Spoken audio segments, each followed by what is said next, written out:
The Princes of Merchandise, as Joseph P. Kennedy put it. He commissioned those. Marshall Field's up there, Aaron Montgomery Ward, among others. Floors 1 and 2 are open to the public at the Merchandise Mart. Make sure you walk in there, see the $20 million renovation, see the elevator banks, see the massive hallways. There's a new bar in there that not a lot of folks know about called Marshall's Landing. Photographers, beautiful view to the forward as we watch our heads here at Wells Street. Pull the cameras out and watch as this bridge acts as a curtain rising on the city of Chicago. Look at this.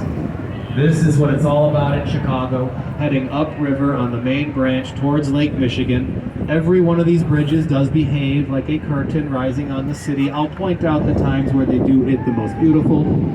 Friends, later in life, make sure you come down to our brand new Riverwalk. It cost over $100 million. It's a 1.25 mile stretch of awesomeness. Look at all the activity happening here on the main branch of the Chicago River. And make sure, friends, you walk along Upper Wacker Drive.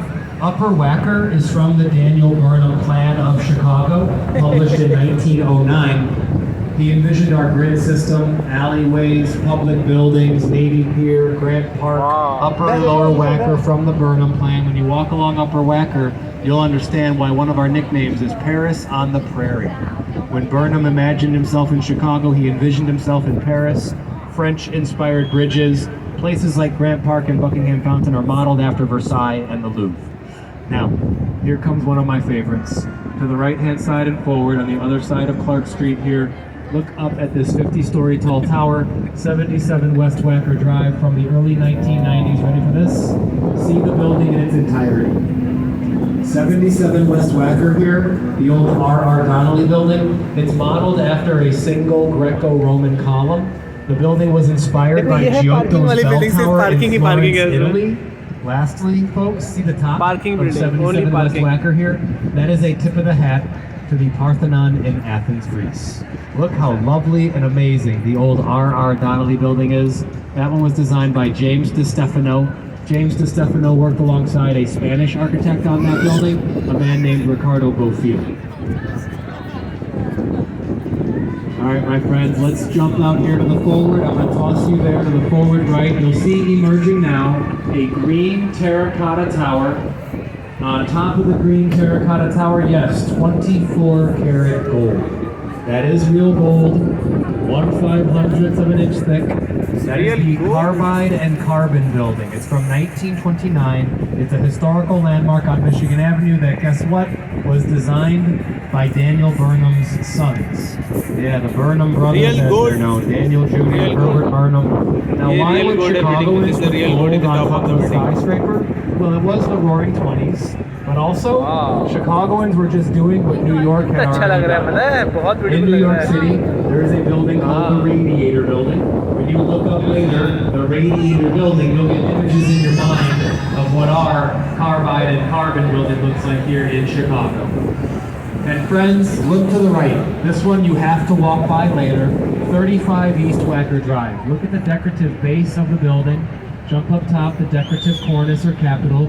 The two-tone stone tower there, the former jeweler's building, that is modeled after a 15th century Italian monastery. Been there since 1926, designed by Glaber and Dinkelberg. There is a restaurant in the jeweler's building I like, friends. It's called the Emerald Loop. Go to the Emerald Loop, order a Guinness. The guy who pours it for you is from the Emerald Island. Typically.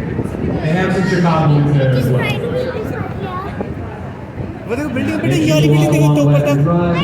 along the main branch, go see the jeweler's building, and come see this one, folks, to our right still. That is the skinniest skyscraper in Chicago. That thing dates back to 1928. That is the former Lincoln or former Mather Tower, designed by Herbert Riddle for the white glazed terracotta. That material is very fragile. White glazed terracotta is so fragile, I pronounce that word that way. Sometimes I use fragile, which, as you know, is Italian. I swear, these things are indestructible. I have destroyed these shades and they're still good. Alright, I'm talking to myself, sorry. Guys and girls, here's Michigan Avenue. This is the old shoreline of Lake Michigan. Everything north of us, south of us, east ahead of you, it's all filled land or land filled. This bridge is modeled after Alexander III's bridge in Paris, France. Our nickname Paris on the Prairie. This was designed by a guy named Edward H. Bennett. We renamed the Michigan Avenue Bridge in honor of Chicago's first non-native resident, a half-French, half-African man named DuSable. Jean-Baptiste Comte DuSable. The French say DuSable, we say DuSable. Everyone watch your heads here at the DuSable Bridge.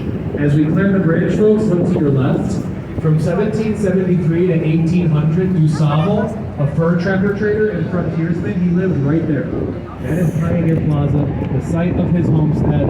There's the building that sits in the site today, the Chicago Tribune Tower. See the Tribune? 1924.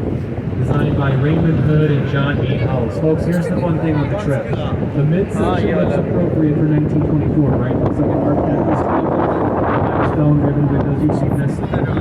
The base and the cornice, inexplicably, French Gothic revivalism. See the flying buttresses up there, those upside down L's like those cylinder? What you're seeing is kind of the mashing together of the old world European styles, like built for skyscrapers, kind of combined with the new thing that was happening in the 20s, Art Deco. Folks, go see the Tribune Tower. You'll want to be on Michigan Avenue where DuSable lived. Embedded in the base of the Tribune are pieces of stone from around the world. They're labeled, they're impressive, they're scored to entice you. This does not even scratch the surface. At the Tribune Tower, there's pieces of stone from the Berlin Wall, the Great Wall of China, the pyramids at Giza, and the Parthenon in Athens, Greece. Make sure you check that out. And oh my gosh, here comes our new boat. It's called the Festivus.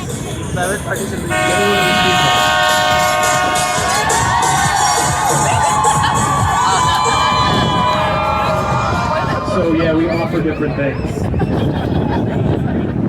They're having a good time, right? They're about 3 hours into that, you know what I'm saying? But they're loose, man. They're not learning anything. In fact, that one woman, I think she's Spanish. I saw what she was doing, bro.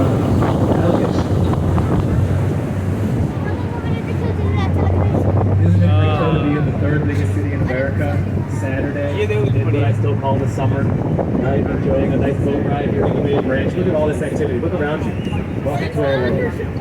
Oh, and this one I gotta do. Speaking of having fun, the architecture in the 1980s, give it out of the Swiss Hotel here. The Swiss Hotel looks like the bow of a ship as we go by. It was designed by Harry Weiss. Remember the guy with the triangle shaped cottages that we saw previous? Yeah, same fella. That's how much he loved the guy even built a prison here in Chicago. Harry Weiss built a prison in the near South Loop. It's right by our dock. Maybe you've been. The prison is the shape of a triangle. It's a fun thing to build because we're incarcerated. What are you doing here? Yes, indeed. To the gentleman's inquiry, friends, feast your eyes on a brand spanking new skyscraper, next generation stuff, bringing us into the future. Welcome to the St. Regis. The St. Regis here was inspired by the naturally forming crystals that occur in things like chlorite and sapphire. Tricks on you, there are 6 different shades of crystal on the glass. That actually accentuates the widening and thinning of the building. We would all agree these towers look like a bunch of hourglasses stacked on top of each other. Engineers would say yes, absolutely. That hourglass shape is what is known as a frustum. The St. Regis here is a concrete skyscraper comprised of a series of frustums. And here's the kicker. That building that stands 101 stories in height, 1,198 feet tall, was designed by a female architect, a woman named Jeannie Gang. Jeannie Gang's a big deal. All right, she's from Illinois. She went to U of I. ILL. I heard that. Jeannie Gang has won awards for her work. Jeannie Gang was recently tapped to do a multi-billion-dollar renovation of O'Hare Airport International Terminal. That's my favorite terminal. You know, Mr. Worldwide, right? Mr. Famous Passport. Combination of triple and triple. Correct. We're doing good. We're doing good. Friends, here is the fourth of 4 double-decker bridges. As you feel a dip in the temperature, we will head out past Lakeshore Drive. The expression here in Chicago, it's always cooler by the lake. And then for fun, see these bridge houses? Do they remind you of little Art Deco style buildings, right? Limestone, smoothed out stone, verticality. All the bridge houses are different on every bridge. And they capture the style of architecture popular with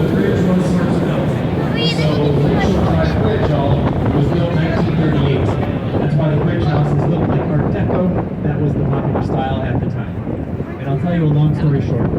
My great-grandfather was a bridge tender. This is my mom's grandpa. My great-granddad, my south side Italian side, Vito Perino. My great-grandpa Vito Perino came from Bari, Italy. Lived in Chicago's Archer Heights neighborhood, 47th Street in Pulaski. Married Teresa. Had children, Frankie, Polly, Nikki, Johnny. It is that obnoxious. Vito Perino was a bridge tender. Yeah, worked in these towers, opening and closing these bridges for the boats that used to have the right of way. Get this. 2 years ago, my mom found and gave to me his badge. I have Vito Perino's Bridge Tender Special Police Badge. Yeah, it's like this nice little tangible piece of history, yeah? My mom gave it to me. Not to Michael, not to Lynn. Michael's my little brother, and Lynn's my big sister. So that's right, you guessed it. I'm a not so well-adjusted middle child. That's why I need your attention and your approval. You know what, forget it. Where are my middle kids? Middle children, where are we at? Hey, y'all, you know what? You are enough. You are enough. Your siblings, they're just men.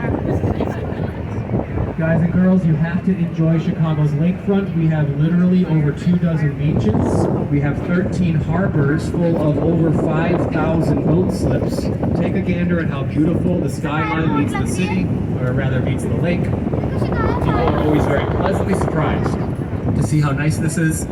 I'm going to take my second break, friends. I will give you ample time to take these photos. Please take turns. Be mindful of your neighbors around you. Everyone wants to grab this imagery. You are at the turning basin, right along Chicago's 28 miles of lakefront. I'll pick back up in a few moments when we have one more big leg of our trip to go. Enjoy these photos. I'll see you in a few minutes. And hey, guess what? Welcome to Chicago. Yeah, right on.